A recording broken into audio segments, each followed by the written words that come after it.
Okay. Welcome everyone to Havdalah with a bonus.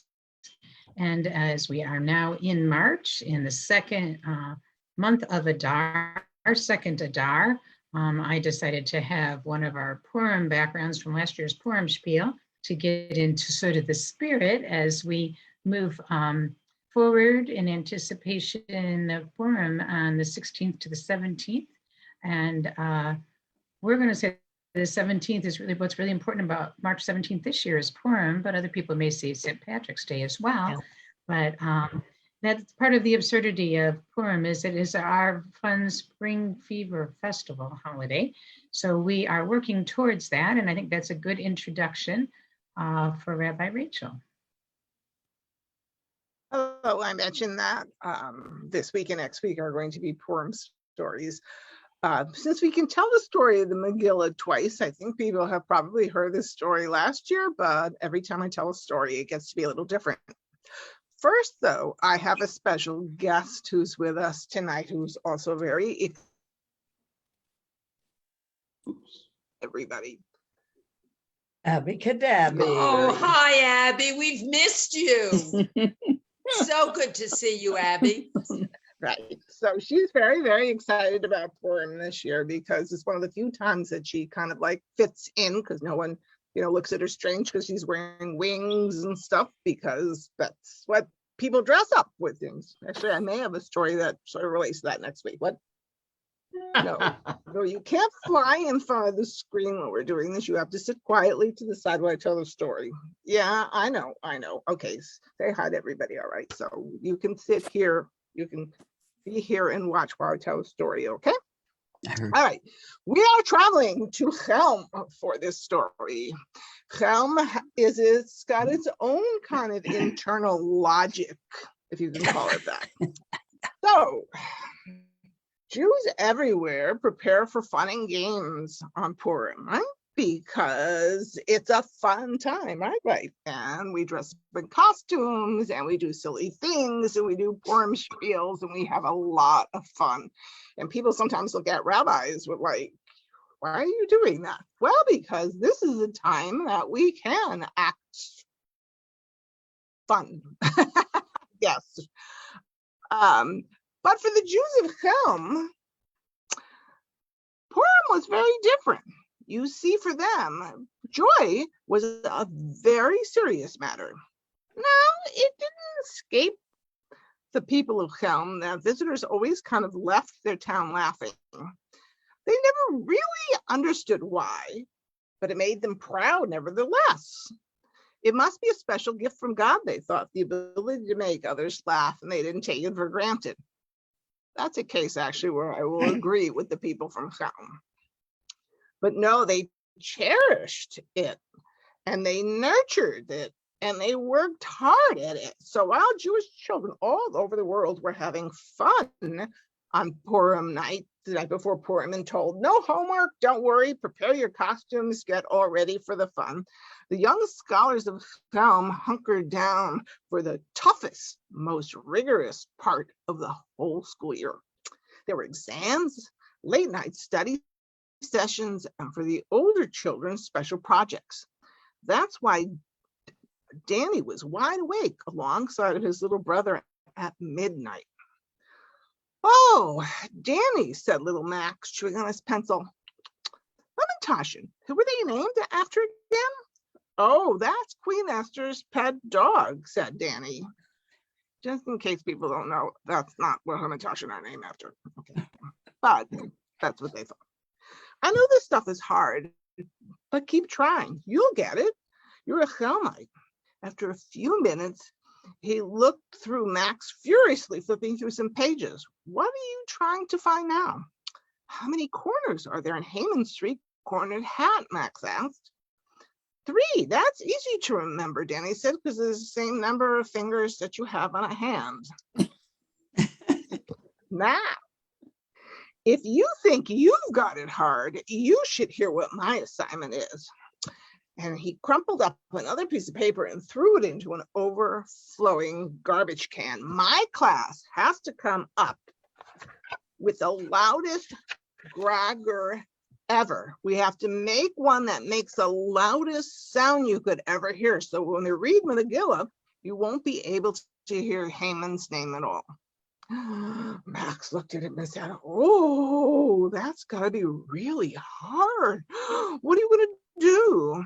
Well, I won't give up for sure, Danny said, and he started stroking his chin thoughtfully, which he figures is someday that he will be able to do that as well as his grandfather, although he doesn't have a beard yet. There is, by the way, another aside, that if you don't know the answer to something and you sit there thoughtfully and stroke, unfortunately, women rabbis don't have a beard, but your chin, people think that you're thinking deep thoughts, even when you're saying, I have no idea what I'm supposed to say.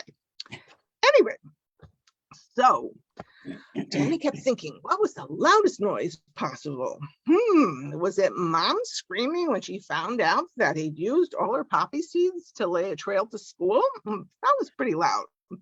Or was it little Max crying when he realized he'd sewn himself into his Purim costume and couldn't get out? That was pretty loud. But the largest Grogger had to be even louder than that. Think, he said to himself. Then all of a sudden he got it. An idea so magnificent that it would assure him a place among the wise elders. He could hardly wait till the next morning to announce it to his classmates. The next day, Danny stood on a classroom chair and announced, as you know, we have been challenged to make the world's loudest grogger. The children in his class groaned, and I know how to do it. And the children cheered, but I don't want all the glory for myself. So they oohed. I can't do it alone, so I need all your help. And then Danny told him his idea. It was so simple, so logical. By the end of the day, everyone in Chelm agreed that this boy was sure to grow up to be one of the great ones. So the plan was this. Everyone would collect as many stones and rocks as possible and put them in a big bass drum in the center of the town.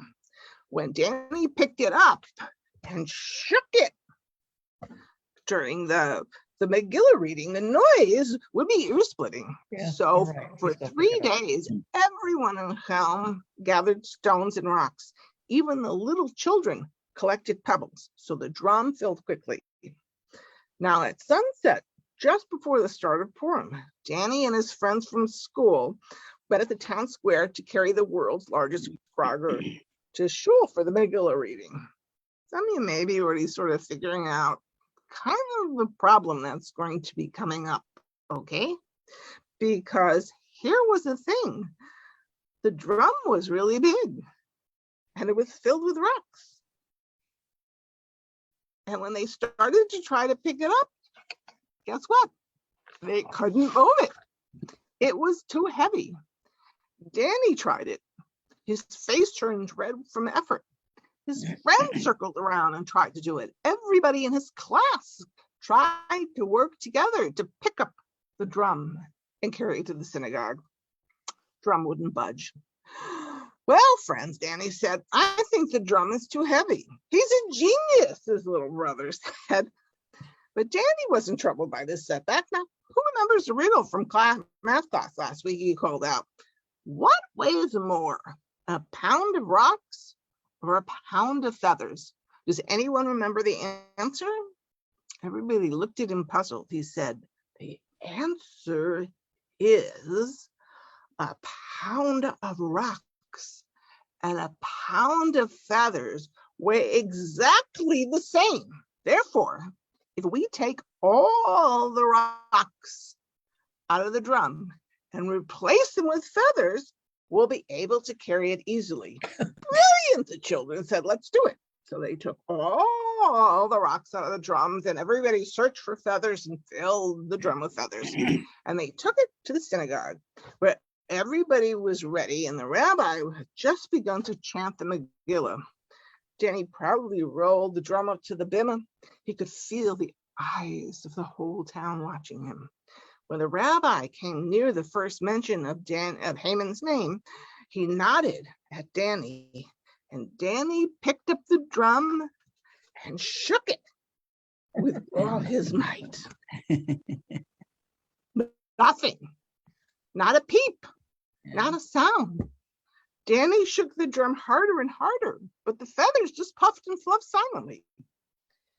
The gaze of the congregation was no longer proud, but angry. Danny knew he had let them down on the most important day of the year. At first, the people of Chelm were speechless. Then the people of Chelm were furious. The people of Chelm started screaming and stomping their feet so loudly the ground shook. The earth trembled. In fact, Haman's name was completely drowned out. Shh, shh, shouted the rabbi. You're so loud I can't hear myself think. The announcement stopped the crowd cold. When your brilliant rabbi can't hear himself think, the citizens of Hell realized what had happened. Danny did it. Danny did it, they cheered, embracing him. We made the loudest sound ever. And they swept their hero up on their shoulders. Danny, the future wise man of Helm. He did it. Not exactly as he planned, but he did it. That's our story for tonight. Wave goodbye, Abby. Okay. Yes, you can sit on the side of Havdalah, but I don't want you around when I got the candle. Right.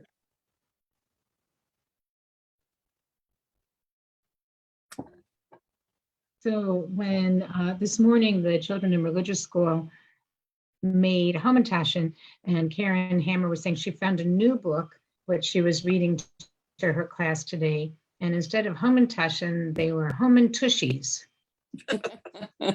So I don't know the whole story, but we can just leave that in our imagination for the moment. But I think the kids are saying, I don't want to eat a Hamantushi. Who wants to eat a tushy? But I don't know anything more than that. So it was a book she found on Amazon, a children's book. So it's got Hamantushi in the title. As we continue with the absurdity and silliness of getting ready for Purim, we can think of that. There are collections of jokes and things like that too. I'm looking at some of the parodies we've done from other years to put together, because between each of the chapters for Purim, we're going to be doing different songs. So I'm revisiting some of our parodies from other years. Sherry and I are going to be taking turns doing the music between each one, and we'll have the words for everyone to sing along. Those will be on slides. I will not be putting them in the chat, I promise, Bruce. So it will work much more easily than it works putting everything in the chat here. But as we prepare for Havdalah and we take another moment, since we start with the wine, I think as we are in second of Adar, I offer to have you think about what moments of joy or celebration are you especially grateful to have had? What are you looking forward to as we are in this month of celebration? Now, don't lose the fact that there's the serious side of the holiday too. So the fact that we are in a time of great turmoil in the world and great suffering is not unusual either for Purim, but sometimes how we get through it, Purim may offer us some possibilities of how we get through it as well. So it's not to make light of any of the things going on in the world. Take a moment and light our candles.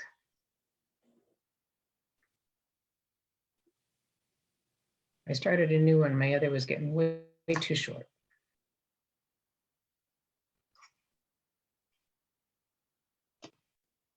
Ya la la la la la la la, ya la la la la la la la, ya la la la la la la la la la la la, ya la la la la la la la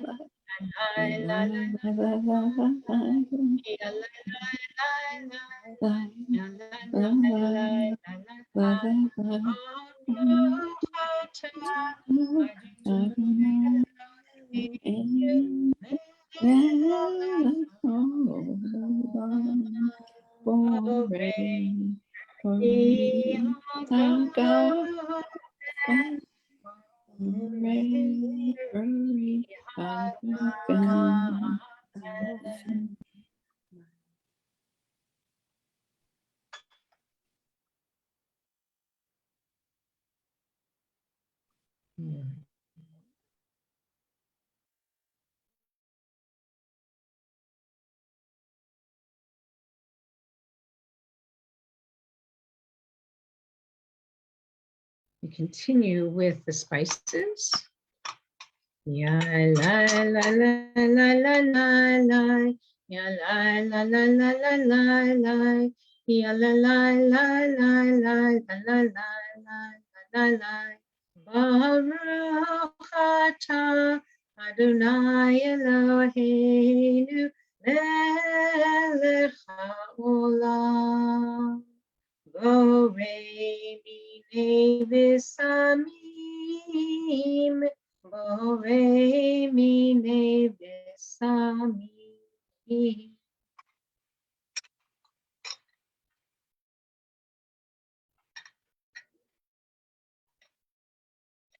Ya la la la la la la la. Ya la la la la la la. Ya la la la la la la la.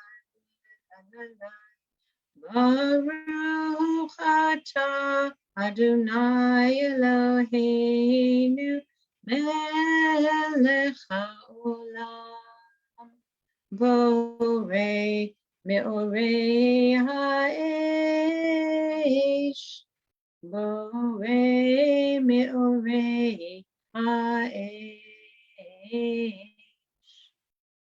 Ya la la la la la la la. Ya la la la la la la. Ya la la la la la. Ya la la la la la. Baruch atah Adonai Eloheinu melech haolam. Hamagdil ben kodesh v'chol, ben or lechoshen, ben yom hashvi'i l'sheshet yemei chet. Baruch atah Adonai Hamagdil ben kodesh lechol. We take a moment to savor Shabbat for just a little bit longer. And I will warn you that it says my internet is unstable. So if some of what I'm singing you don't hear, please keep singing and it will come back and you'll fill it all in for yourself. When you're ready, we put out our candle in our wine.